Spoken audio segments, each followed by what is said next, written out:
What's up, y'all? It's your boy T Thizzle 88. It's just T Thizzle, just saying hi to the sizzles. As you already know, it's a weekend, so I'm bringing you all, yes, that oh so nice, juicy story time episode that you all crave. And this time, I got a story for you all. I can't even believe went down in my life.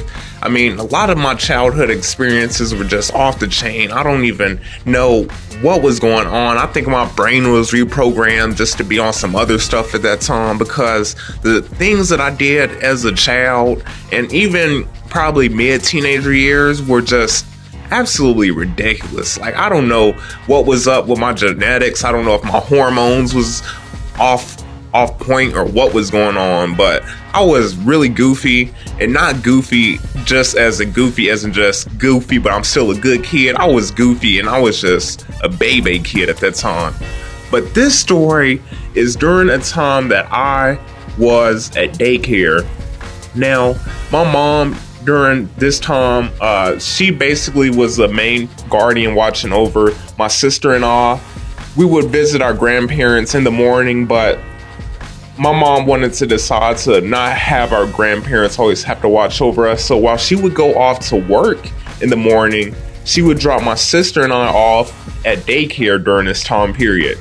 So at daycare, first day at daycare, it was a little bit uncomfortable because it wasn't the regular school setting, and I really wasn't used to being with other kids who just coming from other schools and just being with them for that time period. I was either used to the kids such as my cousin and hanging out with them all the time, or hanging out with kids that are actually attending the same school with me. But I wasn't used to like that type of community where you're just there for the meantime and everybody go off to their separate ways to school in the morning and just meet up afterwards until their parents pick them up in the afternoon. So that was a little bit different for me. But overall, I started to get back into it. I started to get used to the other kids. But the things that I did was crazy. There was this clique, I would say about a group of 3 guys or so.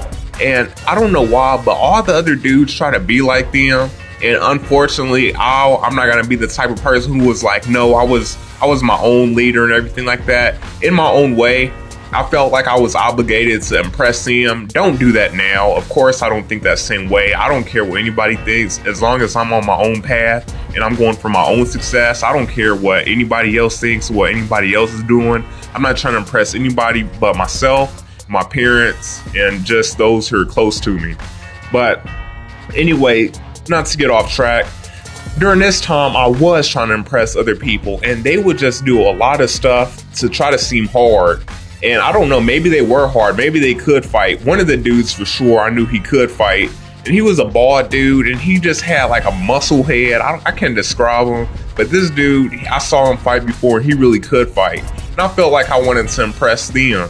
So they would hang out at different places around the daycare. And what I would do is I would surround myself in their space and just try to do things to try to fit in. So one time I remember we were playing kickball, and they were trying to kick the ball on top of the roof.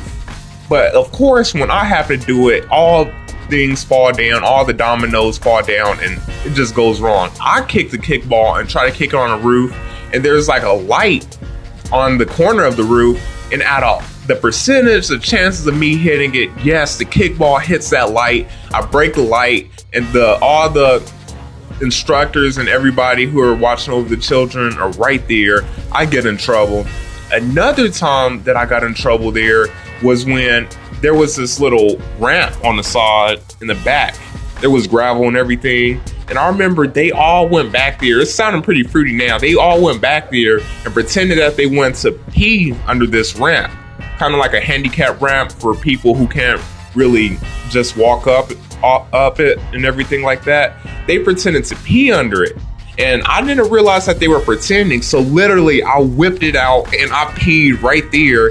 And it was so loud, they heard me and they turned to the side. They was like, this dude is really peeing, like, ew, ew.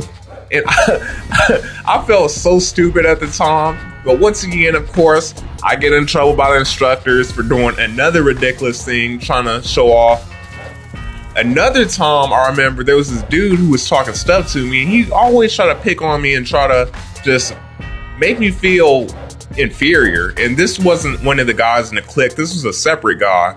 And to prove myself, I wanted to fight this dude. So I remember one time he was saying something to me, and of course now my advice to y'all is don't let words get in the way of you wanting to get physical. But this time I did, and he was just pissing me off. And so one day I had to tilt my hat to the dude, and I just freaking punched him and laid the dude straight out. He was on the ground. He was still a little bit conscious at the time. So what I did was I basically got a UFC full mount on the dude. And of course the full mount kind of looks like you're humping somebody. So it looks a little bit fruity to some people. So they were like, dude, you gay, bro. You on top of me. I'm like, no, I'm not gay. I'm whooping your butt. That's what I'm doing. But anyway, my moral for this story is don't ever try to impress other people just because you want to fit in. Do yourself, be yourself. If it is bad, be bad. Peace.